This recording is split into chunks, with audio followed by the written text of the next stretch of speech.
this is CRP. You are watching Short Study with CRP. இந்த channel தான் நீங்கள் பார்த்துட்டு இருக்கீங்க. சேனலில் கண்டினியூஸாக வந்துட்டு NCERT கிளாஸ் போயிட்டு இருக்குது.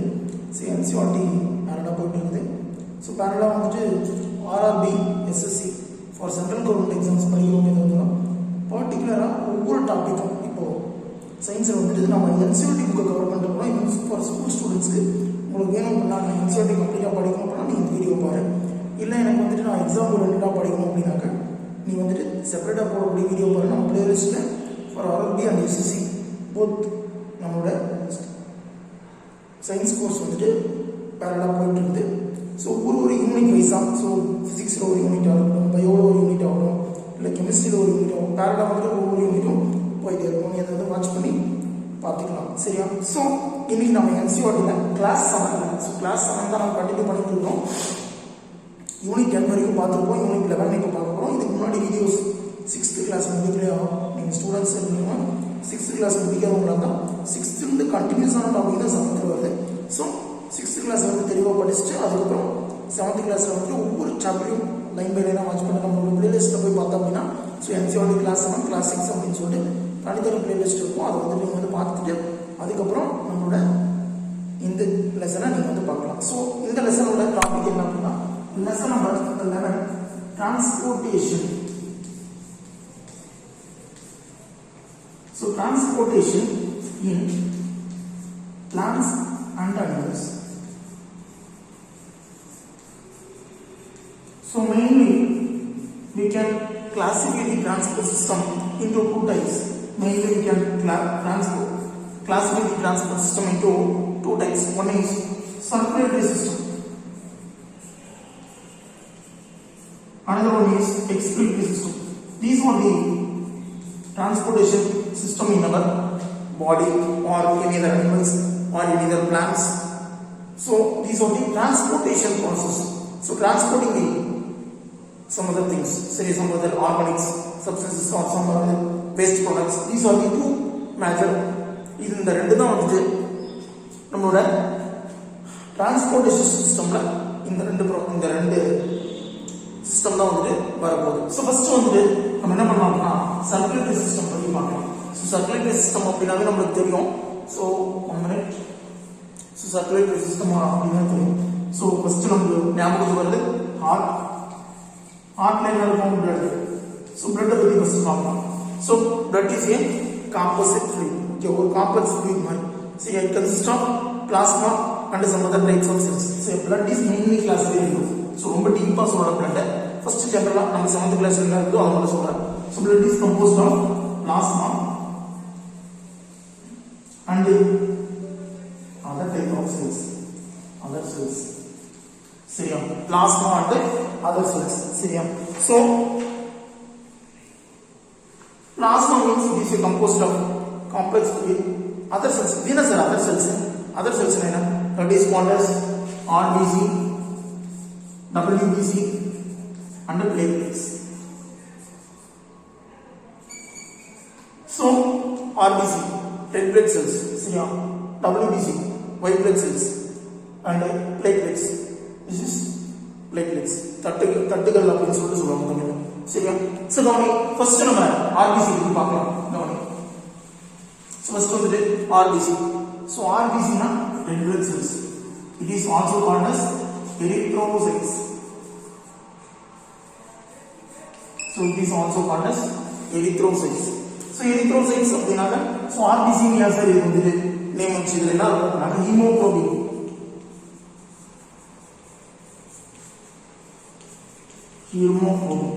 Which is so the heme என்றது iron content. So which is responsible for the colored fluid. சரியா? ரெட் கலரா இருக்கிறதுக்கு காரணம் வந்து இந்த ஹீமோகுளோபின் தான் வந்து காரணம். சரியா? சோ ஹீமோகுளோபின் ஓகேவா இது கூட கம்பைன் ஆகிருக்கும் நம்ம ஹியூமன் பாடியில் அப்படின்னாக்க ஆக்சிஜன் கூட. சரியா? ஆக்சிஜன் கூட கம்பைன் ஆகிருக்கும். சரியா? டிரான்ஸ்போர்ட் எல்லாத்துக்குமே வந்துட்டு இந்த RBC வந்து டிரான்ஸ்போர்ட் பண்ணிட்டு RBC வந்து டிரான்ஸ்போர்ட் ஆகிட்டே இருக்கும். சரியா? ஸோ இப்போ ஒரு பார்ட்டி ஏதோ ஒரு அனிமல். ஸோ அனிமல் வந்துட்டு ஹீமோகுளோபின் இல்லை சார் அப்படின்னாக்க ஸோ அந்த ஃப்ளூயிட் வந்துட்டு கலர்லெஸ், அதாவது கலர்லெஸ் பிளட்டாக இருக்கும். சரியா? பிளட் எப்படி இருக்கும்னாக்க கலர்லெஸ் ஆகும். சரியா? ஸோ அது வந்து கலர் மெட்டீரியலாக இருக்குது. So haemoglobin is responsible for the red colour of blood. So cockroach இந்த மாதிரி ஒரு சில அனிமல்ஸ்லாம் வந்து கட் பண்ணி பார்த்தோம்னா ஒயிட் பிளட் வரும். So that is absence of haemoglobin. So sir இந்த ஹீமோகுளோபின் வந்துட்டு இந்த ஆர்பிசி வந்து இதோட லைஃப் டைம் கூட சொல்றாங்க 120 டேஸ். சரி, ஆர்பிசியோட லைஃப் டைம் எவ்வளோ 120 days. It is also called as erythrocytes. So இதோட லைஃப் டைம் வந்து 120 டேஸ். சரியா, ரொம்ப டீட்டெயிலாக கொடுத்துருக்க மாட்டாங்க. இன்னும் கிளாஸ் பை கிளாஸாக வரும்போது நமக்கு வந்து தெளிவாக கொடுப்பாங்க. சரியா, so next WBC. So next வந்து என்னது WBC. சரியா, WBCயோட லைஃப் டைம் வந்து 12 to 30 days. சரியா, it is also called as leucocytes.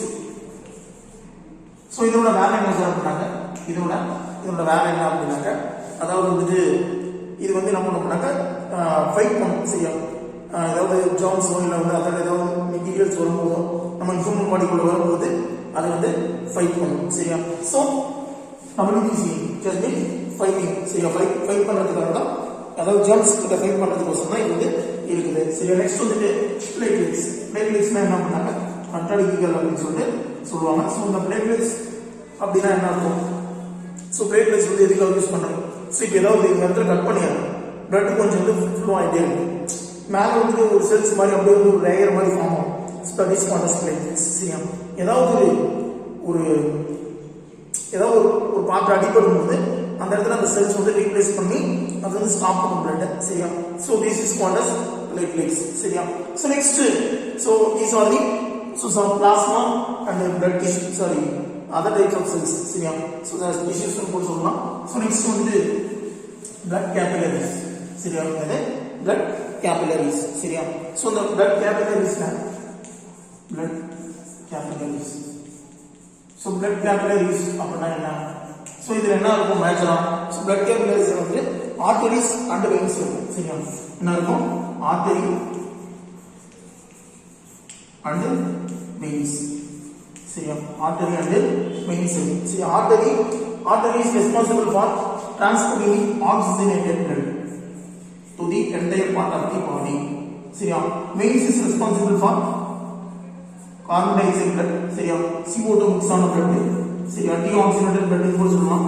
சரியா, CO2 blood னா deoxygenated blood. சரியா, deoxygenated blood means எல்லாமே வந்து deoxygenated blood வந்து கேரி பண்ணும். arteries எல்லாமே வந்து oxygenated blood கேரி பண்ணும் except pulmonary artery. சரியா, pulmonary artery carries deoxygenated blood. pulmonary vein carries oxygenated blood. vein. so இந்த ஒரே ஒரு vein artery மட்டும் oxygenated blood. சரியா, so இந்த ஒரே ஒரு vein மட்டும், ஒரே ஒரு artery மட்டும் என்ன பண்ணோம்னாக்க மாத்தி அதோட ஃபங்க்ஷன் வந்து செஞ்சுட்டு இருக்கோம். சரியா, so arteries and veins, artery வந்து oxygenated blood, veins வந்து deoxygenated blood. artery was except pulmonary artery which is responsible for carrying the deoxygenated blood. pulmonary vein is responsible for carrying the oxygenated blood. சரியா, so here இப்போ நம்ம வந்து pulse rate பார்க்கணும். சரியா, நம்மளோட pulse rate. So நம்மளோட pulse rate எவ்வளோ sir அப்படின்னு சொல்லிட்டு நம்ம வந்து டெய்லி பார்த்து டாக்டருக்கு போகணுமே, நமக்கு உடம்பு சரியில்லைனாக்க பல்ஸ் ரேட் பார்க்கணும். சரியா, பல்ஸ் ரேட். சரியா, நார்மல் ஹியூமன் பீயிங்கோட பல்ஸ் ரேட் எவ்வளோ இருக்கும்னாக்க 72 to 80 per minute. 72 to 80 per minute. சரி, நீங்க சொல்லுங்க.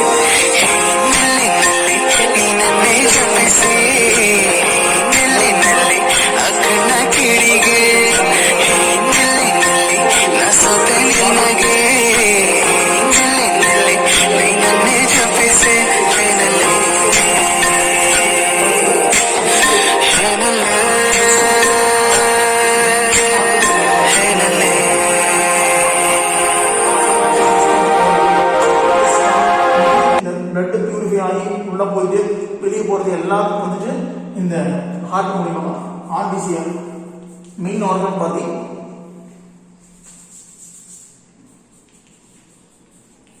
main organ for the main organ in the circulatory system. சரியா, சோ ஆர்ட் வந்து கொஞ்சம் டயகிராம் அப்படி தான் இருக்கும், பாத்துக்கோ.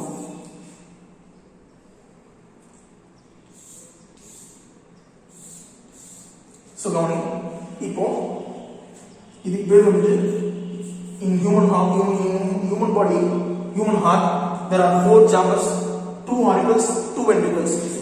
In human heart, there are 4 separate chambers are present. One is auricles, another one is ventricle. 2 auricle, left auricle, right auricle, left ventricle, right ventricle. So 2 auricles and 2 ventricles. So it has been separated by a valves. It has been separated by a valves. Here we have tricuspid valve. Here we have tricuspid valve. Here we have bicuspid valve. So these are the valves which has been responsible for the cutting the 2 chambers, that is auricles and ventricles. So in எல்லா ஆர்கானிசம்ஸ்க்கும் 4 sambar valve இருக்காது. சில organisms வந்து 2 sambar valve இருக்கும். சில organism வந்து 3 sambar valve இருக்கும். சில organism வந்து 16/18 பார்ட்ஸ். ஸோ அது என்ன அப்படின்னு சொல்லி பின்னாடி சொல்றேன். ஸோ இந்த மாதிரி நிறைய சாம்பர்ஸ் இருக்கும். நம்மளுடைய ஹியூமன் பாடியோட ஹார்ட்ல there are 4 chambers, that is auricles and ventricles, left and right. This is left auricle and left ventricle. This is right auricle and right ventricle. So these are the 4 parts which has been present in the human heart. Human heart பத்தி இன்னும் தெளிவா கொடுத்துக்க மாட்டாங்க. So இதுல veins, arteries ரெண்டு இருக்கும். So artery வந்து carries oxygenated blood, veins carries deoxygenated blood. So next heartbeat. So one contraction and relaxation. Heart சுருங்கி விரியறதுக்கு பேர் தான் வந்து that is called as heartbeat. So இந்த heartbeat எதை யூஸ் பண்ணி பார்க்கலாம் அப்படின்னாக்க you can use the stethoscope. Stethoscope use பண்ணி நம்ம என்ன பண்ண முடியும், பார்க்க முடியும். one contraction and one relaxation is called as heartbeat. So இந்த ஒரு சில அனிமல்ஸ் வந்து சர்க்குலேட்டரி சிஸ்டமே இல்லாம இருக்கும். that is example of hydra just does not have circulatory system. So some of the animals does not have circulatory system. They can entirely transfer their food and food as main element. Food and water வந்து அது மெயினா வச்சிட்டு அது வந்து உயிர் வாழும். So these are the human circulatory system which we have been seeing today. And next first இந்த டிரான்ஸ்போர்ட்டேஷன்ல வந்து ரெண்டு இருக்குன்னு சொன்னேன். ஒன்னு வந்து circulatory system, இன்னொரு வந்து excretory system. So excretion process. So excretion na removal of the waste products, removal of the nitrogenous waste which has been present in our human body, which has been the waste product which we have eat. daily heat சாப்பிடுறதுல நம்ம இருக்கக்கூடிய waste product தான் என்ன சொல்றாங்க, nitrogenous waste such as excretory system which has been excrete the waste products. So excretory system.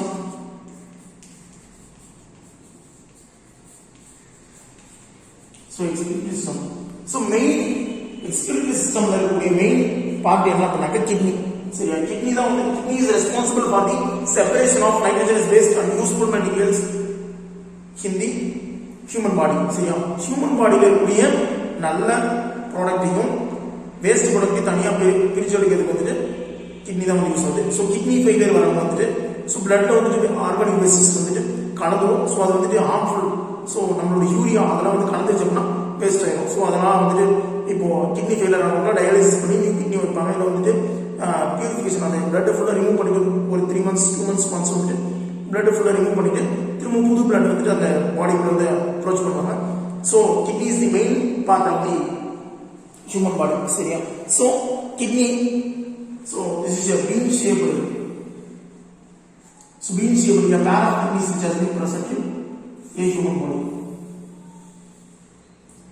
A pair of kidney which has been present in our human body, and it can, there is a tube which has been present in the kidney which will transfer the nitrogenous waste to the ureter and excreted. So the pair of kidney is just been responsible for the removal of nitrogenous waste. So next one day வந்து எவ்வளவு urine வந்து வெளியே போக மாட்டாங்க, 1 to 1.8 liters. 1 to 1.8 liters. This is for the normal human person. Polyuria நோய் இருக்கிறவங்களுக்கு வந்துட்டு lot of யூரின்ஸ் வந்துட்டு, அதாவது நல்லா இருக்கக்கூடிய நார்மலா வாட்டர் நம்ம குடிக்கும் போதே கூட பாலியூரியா நமக்கு வந்துட்டு இருந்துச்சு அப்படின்னாக்க அதிகமான யூரின் வந்துட்டு எக்ஸ்பெல் ஆகிட்டே இருக்கும். நல்லா இந்த கிட்னி வந்து சரியா வேலை செய்யாது. சரியா? ஸோ அதனால வந்து 1 to 1.8 லிட்டர்ஸ் ஒரு நாளைக்கு வந்துட்டு யூரின் வந்துட்டு எக்ஸ்கிரீட் ஆகி வெளியே போகும். சரியா? ஸோ இந்த யூரின்ல என்னெல்லாம் இருக்கும் அப்படின்னாங்க 95% of water and 2.5% of urea and 2.5% of other organic bases. சரியா? 95% of water and 2.5% of urea and 2.5% of other products. சரியா? ஸோ இப்போ இந்த மற்ற ஆர்கனைசேஷன்ஸ்லாம் ஹியூமன் பாடிக்கு தனியாக கிட்னி இருந்து தனியாக வந்து எக்ஸ்கிரீட்டரி சிஸ்டம் வந்து எக்ஸ்கிரீட் பண்ணி ஆகிடும். சரி, அதர் சமதர் ஆர்கனைசேஷன்ஸ்லாம் எப்படி சார் எக்ஸ்கிரீட் ஆகுது? ஃபிஷஸ் அப்புறம் வந்துட்டு பேர்ட்ஸ் இதெல்லாம் வந்துட்டு எப்படி எக்ஸ்கிரீட் பண்ணுறது அப்படின்னாக்க செமி சாலிட் மாதிரி இருக்கும். சரியா? நம்ம வந்துட்டு வாட்டர் லிக்விட் டைப்ல இருக்கக்கூடிய அந்த யூரின் வந்துட்டு நம்ம லிக்விட் டைப்ல தான் இருக்கும், நம்ம பார்த்துருக்கோம். ஸோ நம்மளுக்கு ஒரு பார்ட் வந்துட்டு செமி சாலிடாக வந்துட்டு வரும், பட் சாலிடாக வரும், ஒன்று லிக்விட் ஆகும். பட் இந்த பேர்ட்ஸ் லிசர்ட்ஸ்க்கு இதுக்கெல்லாம் வந்துட்டு அதாவது வந்துட்டு செமி சாலிட் டைப்ல ஒரே டைப்ல வந்துட்டு வெளியே வந்துடும். சரியா? இது வந்துட்டு அதர் ஆர்கனைசேஷன்ஸ் இருக்கக்கூடிய எக்ஸ்கிரீட்டரி சிஸ்டம். சரியா? So next transportation in plants. சரியா? Transportation in plants. ஸோ பிளான்ஸ்ல என்ன மாதிரி டிரான்ஸ்போர்டேஷன் சிஸ்டம் வந்து இருக்குது அப்படின்னு சொல்லி பார்க்கலாம். ஸோ டிரான்ஸ்போர்டேஷன் இப்போ எப்படி டிரான்ஸ்போர்டேஷன் இன் பிளான்ஸ். ஸோ பிளான்ஸ்ல வந்துட்டு என்ன இருக்குது? Xylem and phloem vessels. Xylem and phloem. So, xylem and phloem is responsible for the transportation process in the plants. சரியா? So, here இந்த ரூட்ல வந்துட்டு vascular tissues. So, xylem and phloem இதெல்லாம் வந்துட்டு இருக்கிறதுனால uploading of water, food materials and some other organisms waste are removed through the leaves. அந்த லீவ்ஸ்ல வெளியே போகிறது, அப்புறம் வந்து லாக்டிக்ஸா வெளியே போகிறது, அப்புறம் வந்துட்டு வேற ஏதாவது ஒரு சம்மதர் அடிஷனலா வந்துட்டு வெளியே போகிறது. இதெல்லாம் வந்துட்டு இந்த பிளான்ட்ல வந்துட்டு அந்த அளவுக்கு எலாபரேஷனான இந்த சீடி வெளியே போட்டு இருக்கிறது. ஸோ அதுக்கப்புறம் வந்துட்டு எலாபரேஷனான எக்ஸ்கிரீட்டரி சிஸ்டமும் எலாபரேட்டான சர்க்குலேட்டரி சிஸ்டம். சர்க்குலேட்டரி சிஸ்டம் ஓரளவுக்கு எலாபரேட்டா இருக்கும், ஓரளவுக்கு இருக்கும், பட் நார்மல் அனிமல்ஸ்ல இருக்கிற மாதிரி இருக்காது. பட் எக்ஸ்கிரீட்டரி சிஸ்டம் வந்து which has been not well developed in the plant system. சரியா? பிளான்ட்ல வந்து அந்த அளவுக்கு எக்ஸ்கிரீட்டரி சிஸ்டம் வந்து வெளியே இருக்காது. ஒரு லாக்டேக்ஸா வெளியே வருது, இல்லை சீடோட கோட்டா போகுது, சீட்ஸா வெளியே போகுது. ஸோ இந்த மாதிரி தான் வந்து எக்ஸ்கிரீஷனா வந்துட்டு வெளியே போயிட்டு இருக்கும். சரியா? So these are the excretory system which has been transportation and excretory system which has been present in plants. சரியா? ஸோ அனிமல்ஸ்ல இருக்கக்கூடிய எக்ஸ்கிரீட்டரி சிஸ்டம் வந்துட்டு டிஃப்ரெண்டா இருக்கும், பிளான்ஸ்ல இருக்கக்கூடிய அனிமல்ஸ் எக்ஸ்கிரீட்டரி சிஸ்டம் வந்துட்டு டிஃப்ரெண்டா இருக்கும். பிளான்ஸ் வந்து அந்த அளவுக்கு develop ஆகிருக்காது. So, this is the transportation in plants and animals. We have seen the circulatory system, blood and heart and heartbeat. After that, in excretory system, a pair of kidneys and transportation in plants. These are the topics we have seen today. So, in the topic la nam paathirukkanga. Next வந்துட்டு இந்த video பிடிச்சிருந்துச்சு அப்படின்னா like பண்ணு. வீடியோவில் ஏதாவது உனக்கு இன்னும் எலாபரேட்டாக தெரிஞ்சுக்கணும் அப்படின்னா நீங்கள் வீடியோவில் வந்து கமெண்ட் பண்ணு. நான் கமெண்ட் செக்ஷனில் பார்த்துட்டு அந்த வீடியோ ஷார்ட்ஸாக உங்களுக்கு போட்டு விடுறேன். ஸோ நெக்ஸ்ட் நம்ம டெலிகிராம் குரூப் இருக்குது, ஷார்ட்ஸ் ஸ்டடி வித் சிஆர்கே, நீங்கள் ஃபாலோ பண்ணிக்கோங்க. அதில் உங்களுக்கு வேறு ஏதாவது இப்போ அந்த கிளாஸோட நோட்ஸ் வேணும் அப்படின்னாக்க நீங்கள் டெலிகிராமில் வந்துட்டு பாரு, நோட்ஸ் இருக்கும். இல்லைன்னா கமெண்ட் செக்ஷனில் கமெண்ட் பண்ணி நான் கண்டிப்பாக நோட்ஸ் உங்களுக்கு வந்து தனியாக கூட ப்ரொவைட் பண்ணுவேன். ஸோ நெக்ஸ்ட் மீதி இருக்கக்கூடிய லெசன்ஸ் வந்துட்டு அப்கமிங் வீடியோஸ் வந்துட்டே இருக்கும். வீடியோ பிடிச்சிருந்துச்சுன்னா லைக் பண்ணு, உங்கள் ஃப்ரெண்ட்ஸ்க்கு ஷேர் பண்ண. உங்கள் ஃப்ரெண்ட்ஸ் நிறைய பேர் நீட்டுக்கு ஜேஇக்கு இந்த மாதிரிலாம் படிச்சுருக்காங்க. இப்போ நீங்கள் ஆர்ஆர்பி எஸ்எஸ்சி எக்ஸாம் படிக்கிறவங்களா இருந்தாலும் சரி, இந்த வீடியோ வந்துட்டு என்டையராக 9 by 9 நீங்கள் தெரிஞ்சுக்கணும்னா ஃபர்ஸ்ட் வீடியோ வந்து லாஸ்ட் வீடியோ பார்த்துட்டு பிடிச்சிருந்தா லைக் பண்ணு, பிடிக்கல அப்படின்னா டிஸ்லைக் பண்ணிட்டு கமெண்ட் செக்ஷனில் இன்னும் எல்லாம் எனக்கு வீடியோ சரி இல்லை என்ன காரணம் அப்படின்னு சொல்லிட்டு கமெண்ட் செக்ஷனில் கமெண்ட் பண்ணு. தேங்க்யூ. நெக்ஸ்ட் வீடியோவில் பார்ப்போம்.